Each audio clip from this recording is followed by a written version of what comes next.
Maaf ya, kitabmu tidak lolos sebagai kitab suci. Ya, kitabmu tidak memenuhi syarat sebagai sebuah kitab suci.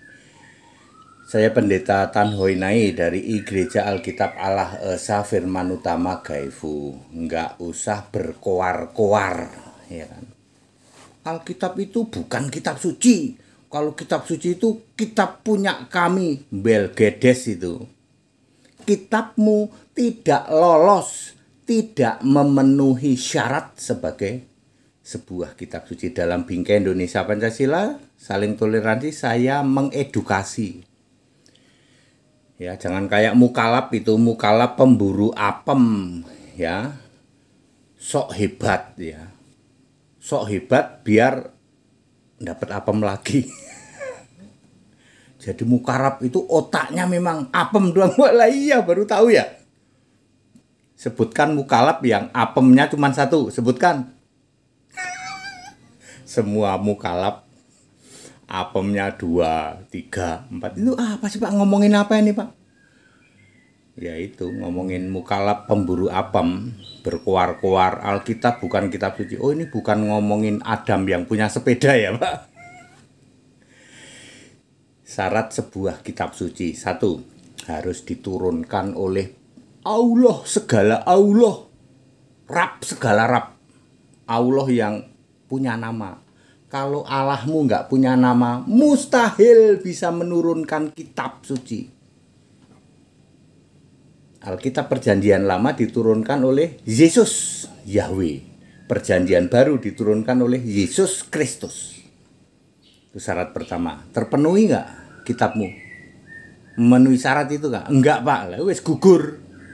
Kedua, harus ditulis oleh nabi dan atau rasul. Kitab Perjanjian Lama, Alkitab Perjanjian Lama ditulis oleh 26 nabi. Alkitab Perjanjian Baru ditulis oleh 8 rasul. Di Perjanjian Lama nggak ada rasul. Ya, ada itu penceramah yang mengatakan di Perjanjian Lama era Musa itu nabi dan rasul. Di era Perjanjian Lama tidak ada rasul. Ya. Dia cuma nabi ya. Kemudian yang ketiga itu terus ditulis ya dengan 3 cara, yaitu ilham, wahyu, dan dikuasai roh. Ya, kitabmu ditulis dengan itu nggak? Boro-boro Pak. Boro-boro Pak. Ilham itu apa? Wahyu itu apa? Dikuasai roh itu apa? Nggak ngerti kita Pak. Udah gitu kok koar-koar. Sorry ya, kitabmu tidak memenuhi syarat sebuah kitab suci. Nggak usah jelek-jelekin Alkitab. Cari apem aja. Mukalab itu otaknya cuman apem Pak. Semua begitu. Tunjukkan mukalab yang apemnya cuman 1. Nggak ada Pak. Astagfirullah.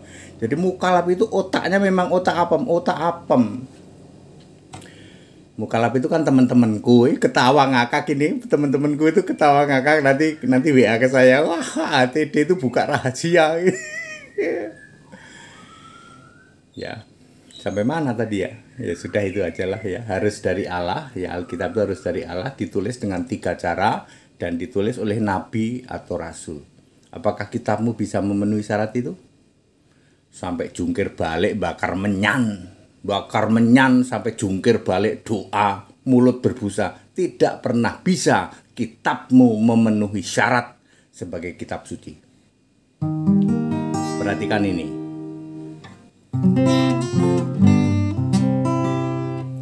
Alkitab kitab suci, satu-satunya di bumi,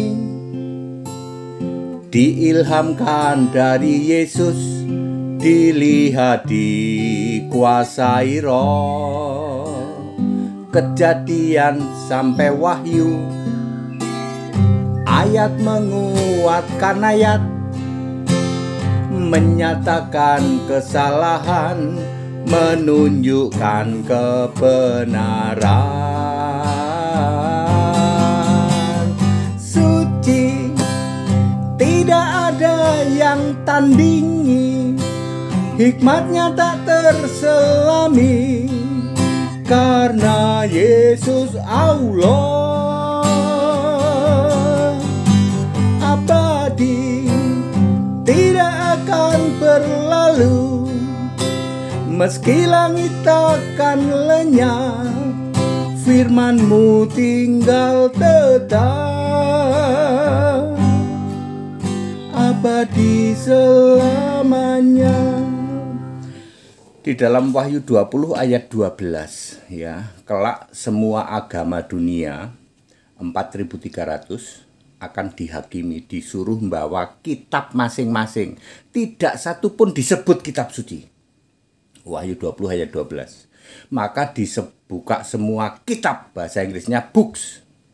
Bukan scripture, Pak, bukan. Makanya satu-satunya kitab suci itu cuman Alkitab, Perjanjian Lama dan Perjanjian Baru. Wes nggak usah berkoar-koar. Kalau otakmu otak apem, mbok bikin iklan saja dibutuhkan apem ketiga gitu ya. Nggak usah jelek-jelekin Alkitab, tak kick balik kamu. Semakin kamu jelek-jelekin Alkitab, semakin banyak itu umatmu yang pindah keyakinan, tak kasih tahu. Ya, keyakinanmu makin merosot, agamamu makin merosot tajam. Walaupun itu sudah dinubuatkan di dalam Yesaya 21:16. Tapi kamu ikut andil karena kamu ngobok-obok keyakinan orang lain. Sehingga Yesus Allah itu memilih orang-orang untuk kick balik kamu. Ngerti? Toleransi saja. Kenapa nggak berani sih toleransi?